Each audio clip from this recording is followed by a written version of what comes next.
Rock and roll. I think we're going there now. And this is the house you grew up in, of course. So is this the same house? This is my home. This is my home house. Nice. Home place. And yourself and Danny, and you said, was it 4 sisters or 6 sisters? Or? 7 sisters. 7 sisters. Holy moly! Well, that give you a. Isn't it 7 the last time I counted them? I think it was 7 anyway. Still 7. Yeah. There you go. 7 or 8. Yeah. So I'm thinking now, when you're growing up here, whether sport was just part of the family, whether you and your brother kind of went off on a limb and got into it. No, I came in here. I was only 2 years of age. You see. Ah, okay. I was always here, but. Right. It wasn't a sporting. My father wasn't a sporting person. I was probably the one that started it. Right. Because I know I got a note now that when you were 14 in Christian Brothers School, that was when you got your first medal. Greystones, yeah. Yeah, and was that? I don't know if that was like a moment for you to think, well, this is something that I love, or whether you already had a... No. You just took your. There wasn't much. There was nothing else to do. Really. Right. Life was different then. Yeah. As a matter of fact, we had our chores to do too. My father kept a couple of cows and pigs, and we had work to do. Right. But bringing home that medal now, 1948, you're bringing home the medal. Was that I don't know if that was a big day or whether that was just. That was done at a concert in Kilcoo in Greystones. All right. They had to put on a concert. Okay. Oh, I'm good here. Yeah. Had a concert in Greystones in the Christian Brothers. Right. In the St. Killian's Hall. Yeah. And my mother was at it. She went to it. Yeah. Now, was it you then, you say, that sort of got Danny more into it? Yeah, I'd say I probably. Danny followed me all right. Right. But I'm thinking you guys were good and you had a huge amount of success, and we'll go into that. So was that something that you didn't plan? Was it? Did you kind of have a fire in you when you were a teenager? I always had a sporting craving for sport of some description. Right. Yeah. Right. And so when it came to playing... When I started, I remember one time I asked Santa Claus for a football. Oh, nice. And I got it. Ah, well, there you go. Good old Santa. He always delivers. He knows when it's important. That was the start. And I went around the parish here. Nobody had football. The teams didn't have footballs even. Right. And I was around the parish to different fields. I was run out of every field in the parish. Football. Well, see, kids today have access to everything, and now for you, where did you find this passion though? Where did you find even information about it? I don't know. I always had an instinct for football. Right. I always had an instinct for sport. Right. I was looking at or even papers we got were fairly sparse. You know, we only got a weekly paper in those days. You know, gotcha. You didn't have much, but I always had a feeling for sport. I'm trying to imagine when you and Danny could be returned as professional, whether there was a moment when you actually sort of made that jump, or whether it was always... No, Danny wasn't as keen, but Danny followed me then. He wasn't as keen. My younger brothers always do, Yeah. But you were very successful, because you think about it, won the that was one of the reasons probably why we kept going. You see, success breeds success. Right. And like if you were no good, you wouldn't have success. And you'd throw your hat at it. I know very fellows who were good footballers, but they still even weren't interested in the game. Well, we should give a shout out now to the Kilcool team. You won the senior championship in 1954. I don't think they've won it since, I hear. No, they haven't. They were beaten in 2 finals since. Holy! But that must have been a great feeling. They were beaten in I think 6 hurling finals. Aye.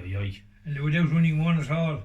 That's not good for the ego. No, but at that time we were the kind of team that we got lucky draws, and hurling wasn't great in Wicklow, you know, it wasn't, and we got the bad end of the draw. There were one or two teams dominated it all the time. Right. It was hard to take it from them. Well, is that part of the reason now that because Wicklow didn't have a great reputation when it came to the football and all that, to move into referee, was that just a natural kind of... I think it was. Yeah. I think it was. It whetted my appetite for GAA, football and hurling, you know. Right. And then, of course, I asked Santi, and I got a football. I think I was run out of that field out there about 20 times. I'd say if you went over there, you'd be run out today as well, I'd say. They know you well now. Yeah, and my father used to he was a fairly handy, and he used to do shoe repairs. Right. See? And he had a back send, and I used to swept the wax end. When the ball would rip, I ripped it 20 times. I turned it inside out and stitched it again. Good man yourself. Yeah. That's recycling back in the day. I went to Newtown and I went to Newcastle with a football because you didn't for to get lads to play with. Yeah. It's such a surprising thing because you would think it would just be there as a kind of, you know, a local organised. I always sport. had some kind of an appetite for sport. But it was obviously a sort of a bit of a lonely path at times where you didn't have somewhere to go with it, and you couldn't join in with a bunch of others. I was running out of every house and every field in the parish. And Santa's Christmas. What was, were you like 10 then, or were you 11? Or did you, what sort of when age? I got it, I was only I would be around about 10, I'd say, 10 or 11. Right. My sister's boyfriend. That's how I got it. He's Santa. He was Santa. And I was looking for it, but it was a verbal asking, you know. Right. But I remember the Christmas morning, I got it. So that was the stepping stone, I'd say. Now, we should say you have a huge amount of medals, and we'll have a look at those later. But that move into referee kind of opened up a whole new career, and a very successful one, because I know all the way through the 60s every year you were getting a medal for the All-Ireland finals. Well, for the years that I was there, I was successful. Right to the 60s into 1970 and 66. I think you're the only living person who did both the hurling and the football the final. Well, I think someone else did it earlier than that. Right, but the only living person at the moment. Yeah, I think of the old. No one has done it since anyway. And were you kind of aware of that? You know, it's quite an important job to have, and to be that successful at it, you know, takes an awful lot of. You can't shout your mouth off too loud, because as true as God, you're going to make a terrible mistake, sure. and take the bottom out of it. Yeah. You know, that's always there at the back of your mind. You know that if you a mistake at all, there's no excuse for you. Oh, a million people will hang on that mistake forever, and they won't let you forget it. I have made mistakes. We've all made mistakes, but generally speaking, I was. We'll get on to your kids later. I was never castigated. I was never castigated for it very much. You know. What about you hear the best is if in a group but nobody knows you. Right. And they're discussing a certain act. That's where you find out all that. That's where you put criticism. It's not like people go around with have posters of referees on the wall. It is a thankless gig in some ways. But it was an outlet for participation in the games.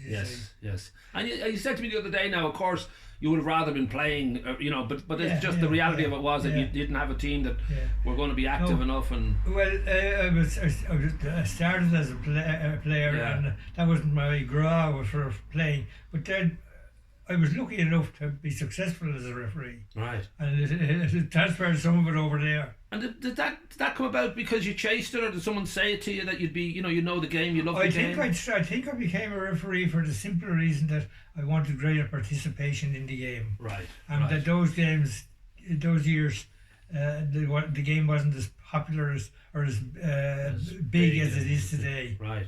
Yeah. But still, you had people like Grace Kelly coming along to the match, so there was definitely she was there in one match. So there is that sense that it was, a big part of the culture. If it wasn't, in the big entertainment world. And then the more successful I was, the more I wanted to be successful. Yeah. That was it. But you were incredibly successful. You ended up, I know you refereed in San Francisco. You did like an all-star final over there, and that's. Well, I would never have been to get to San Francisco. There you go. Hadn't been a referee, that. Yeah. Well, that means you're at a level where they regard you as the man, like that you were the one they want to go to. I was to go to New York once as well, but the games were cancelled. Cancelled before, and something happened. I can't remember what it was. But something happened, and it was a cancellation. I didn't get the trip. Now, even though you're a beautiful looking man and you're famous within the world of GAA, you still turned up one time and they wouldn't let you in because you didn't have your letter from. that was in Croke Park. I was only being rowdy then. Oh right. You were being rowdy, or they were? I was being rowdy. I was disgusted. And was it something that you were? There had been a change made in somewhere for teams. Right. And I used to go to a side gate, and officials, acting officials that always got in there. They knew me. Until this day, I arrived at the gate, and he says, "You can't come in, Jimmy." He says, "We can't let you in today." But I said that they said, "I don't know." He says, "The changes." I said, "I know other way of getting in," you see. And he says, "I'll go up to the main gate and try it." You tried them up there, up to the main gate, nothing there. Say, same story.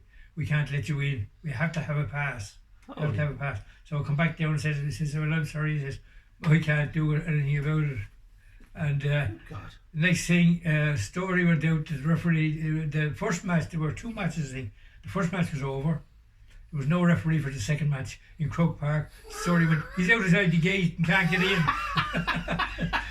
So the general secretary of the GAA, Sean O'Sheacon, his assistant, got the word of us, and he came running. Wow. And he said, I said, "You could have effing well played in," he says. "Yeah, you could have effing well played." "I could," says I, "but on principle I wouldn't." Just keep blowing your whistles and let you in. "I could, I suppose," I said, "but on principle," says I think you're going to pay in, you're the ref. What brought it to light at all was I went up to the main gate. There was a second time, no change. There was no change of heart there. And the next thing I said, "Right, we're staying here." I said, "Had the umpires with me, 4 or 5 umpires with me." Yeah. And the next thing, who arrived was Pather O'Brien, GAA correspondent from the Independent. Right. And he says, "Jimmy, what the hell are you doing here?" He says, "The match is starting." He says, I said, "Pather, they've locked me out." I knew Pather well. He said, he knew me. But you should have bought a ticket and you sit up in the stand and start blowing your whistle from the stand. Jesus, he said, "Wait till I hold on there so I get a photograph of this. Our photographer will be along here in a few minutes." And when the photographer came on, they took the photograph of the 5 of us outside Croke Park. Referee locked in. Have it there, staring at that group. Certainly, I'll look at it. Brilliant. The photograph is there out of the Daily Paper. Yeah, great. Well, that's I mean, that idea too. That and the assistant secretary, I won't say his name, and he has he called me all the so-and-so. It just seems I kept real cool. The great on the admin sort of side of it, just sort of, this is not my job. I didn't do anything wrong, you see. I didn't do anything wrong, but at the same time, I could have been. I would have had to, I know I would have got the money back. I could have put my hand in my pocket and got the lads. But it all just seems a bit. But on principle. Yeah.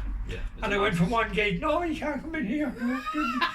No, can't get in here." You should have taken the ball with you home. They couldn't start without you. Yeah. We should make it worse. It can be a bit of drama too, of course, on the pitch as always. But one particular game, your daughter Val was telling me about down in Kilkenny, when you sort of looked at the notice board during the closing visit, and your score was different to the score. Didn't tally, that's right. And what happened there? Between Kilkenny and Whiteford. Yeah. Well, the match was pretty. It's into I suppose the last quarter of the game, you know, and the players. The game was point for point, as it always is with Whiteford and Kilkenny. Yeah. And of course, you keep checking your watch. You keep checking. I looked at the scoreboard and looked at my watch. Jesus, that's the difference here. Yeah. I said, who's wrong here? Who's wrong? Have they put on? Now, would you have panicked inside? Would you have been? No, I didn't. No. But I tell you, it upset my concentration a bit. Right. For the remainder of the game, had to be very careful. Sure. It upset my concentration. But when the match was over, I said nothing. And they all accepted. The Westford lads congratulated Kilkenny, and I didn't ask for any recount or didn't stop the game or the count. I let it go. I said the ones that will tell me now if I'm wrong, the first man in here will be the paper. The correspondence from the paper. Right. He'd be the first man in. But they'd all be counting along. Yeah. And so I just looked around, no sign of anybody coming. Then I put in another little point for one. It must have been such a dumb. But that little moment of limbo where you're not sure. Well, this is I was thinking it was a signal of weakness if I had to go to find out what the score was. The score was a sign of weakness. If it flowed through the way it was, if it was the next week, lads, say, "Oh, but yeah, you did it again," you know. You'd always be questioned over every little point. So I just sung dumb, and things worked out okay. So it does seem that both yourself and Danny, you obviously went on with the refereeing. Did Danny kind of step away from the game then? Danny never had the same graph. Well, Danny had Danny had his leg broken in the county final. Ah. One time playing football. Was that by his own team or the other team? He went down on the ball and the lad pulled on us this year. He kicked it and he broke down in Arklow. It happened. Right. And it took him out of the game for a good while. Right. You see, a broken leg would take. He wasn't able for. That probably took the interest out of him too. He never had the same quite the same graph or that I had. It must be obviously it's a wonderful thing to be involved in anything that's on a national scale like in All Ireland, but to have that, you know, a decade of doing everything. Well, I was successful. I was lucky that I was in that context, all right. But then I got a lot of insults and took a lot of abuse too. But I turned a deaf ear to it. Yeah. If you don't get that, there's something wrong. Sure. The same with the guide, sure. Yeah. Yeah. But that notion too of but many lads came up to me afterwards and said, sorry about that, ref. Yeah. These lads. Well, it's emotional moments, I suppose. They're always going to be. You know yourself. If a fella gets a hard belt. Yeah. And goes down and he'll get up and he left and blind. He calls all the blind so and so's. Sure. But just walk away from him. Yeah. And next time he's going by, he said, sorry about that, ref. You see, lads are human. People are human. Yeah. And you don't get anything. I have being a player know what it's like to get a belt too, and I felt the same way. The sudden rush of anger and how you have to keep it cool. Right. Keep it cool. Well, or if you start to, I used to have a favourite one. Lads would call me an F and so. Same to you, I'd say. And he took the harm out. He'd laugh at you then. Yeah. I was going to say that as much as any kind of career, especially when dealing with other people, gives you sort of life lessons. I don't know if you felt that it made you a certain type of character over the years because you had to be calm. You make friends and you don't really make enemies. Right. In GAA, I've even harsh decisions against lads, and they'd call me on the sound, so meet them the next day, and they'd have a great laugh with us, with you. Right. Yeah. Now, would you? I don't know if it's something that you'd miss deeply, or whether you feel you had your time and it was perfect. And well, I got enough of it all right. Because this was the family were growing up then, you see, too, and they were. I felt a bit guilty humping off every day, every weekend. Right. And how your late wife Rose, now would she have been somebody who was a big fan of it, or was she just see it was your job? Rose didn't know football from a golf ball. Right. She didn't. Well, that meant I didn't care, and I never tried to teach her. Good. Well, that meant that you didn't bring it home and you weren't talking about it. No, it wasn't spoken about at all. You can get that turn off. Yeah. If that's dominating the conversation in the house or something like that. None of the family were interested in it until I came along. My father didn't know what a football was. Right. Until I started playing it. Then he wouldn't go to wouldn't stay at home to the matches. And would your own kids have had an interest because of your involvement? Yeah, well they did. They came. Yeah, but they did. Colin was around. My brother got a bit of an interest, but not to the same extent. But your own sons and daughters and all that, did they they participated, yeah. Right. Yeah. Because Val's Fisher's on the picture here. I'm not sure. She was savage. Man, the amount of injuries. She was savage. They have a plaque to her in Vincent's Hospital. They have, yeah. They have a grave they have a grave for me up in Glasnevin. Well, I just think it's to me it's a whole. I'm aware that the Hatton families and the various different kids around and all that, but I'm always amazed when there's a huge kind of chunk of history that I wasn't aware of. Not only till recently I found out about your time in as a ref and as a player and all that. Yeah. I just thought it must have been a fantastic feeling in the thick of that, because we all want to have something in our lives that gives us a kick, and you got plenty of kicks. Well, I'm sure. Football was my after my studies. I was never brilliant in school or that, but I was football took from it somehow. It's I was accused of it anyway, but I really enjoyed it. I had a graph for football. Yeah. Because I remember seeing a photograph in the paper when I was only a little lad. And it was a photograph of a drawing of a fella catching a ball like that. And I cut it out of the paper. Wow. Yeah. That's fantastic. Because again, there was no history in the family, so it's like just an instinct, just something in your gut. My father had no interest in it. Right. My mother or their families or anything had never had any interest in it. No. I suppose the last thing is to say that there you are, both yourself and Danny are playing away, and Danny's followed you into it, and you continued on and he stopped. Yeah. given the fact that you're better looking than Danny, did he ever hurt? Did it ever hurt him that you were doing better than him as well? No, we got hurt. No, that was the cause of it. He got his jaw broken. But his ego, like knowing that you're better looking. He never had the same graph as I probably, whatever interest he had then, it was probably through me. Right. But that field out there, we were running out of that field more than anywhere else in the parish. I'm guessing they all were waiting for you two to be bouncing into fields. They were ready with I had no shotguns, I hope. When I got my own football, then right, then you're sorted. And when it ripped, we wore it out. You're saying you turned it inside out? I turned it inside out and stipped it with a wax end. And my father used to repair shoes. He did repair, so poor family, and he did repair shoes. And a wax end, how to make a wax end. Right. Do you know how to make? I haven't a clue how to make. I'm just guessing it's the end of a candle. Hopefully, is that what we're at? No, it's a special wax that. Okay, and the sealant of some sort. It seals it. Right. And you have to seal it, but you have to get so many.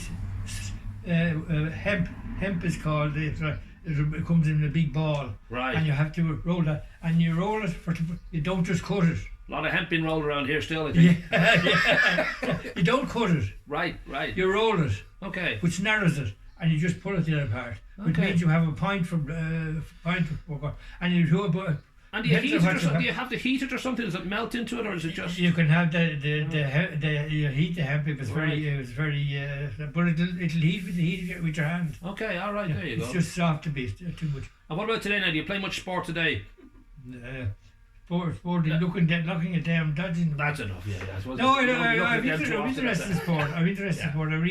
So I'll read. Right. Yeah. And would you still watch the finals and all that on TV? I don't know if you catch. Yeah. Are you a big fan of any particular team? No. Wicklow don't tend to have a great reputation. Wicklow, yeah, we're not really present. No, they haven't a great reputation. No, but I still go to. I would still go to matches if they're available. Available to go to them and that. Nice. Oh, yeah. And we should wish you a big happy birthday, August. You're 86 in August, is it? 86, yeah. Holy 86. moly! What is it with the Hattons that you're all like still healthy and poverty does it? And you build up a strength. Poverty and strife. Trouble and strife. That's it. Yeah. And being chased off fields. A lot of that chasing keeps you fit. I was chased out of everything. I went from when I used to go to Newcastle with the football and the handlebars of the bicycle. Right. There was a football pitch in Newcastle. They had no pitch in Kilcool. The only pitch they had in Kilcool those days were to play matches on. Right. Which wouldn't be allowed into another one. You couldn't go in off. But Newcastle had a pitch to go into anything. And I used to go to Newcastle and get the Newcastle lads to play. Nice. But you were all that chasing, you say you got fit, you see. That's the same with us in Blackberry Lane. If you're chased a lot, you get very fit very quickly. Lovely job.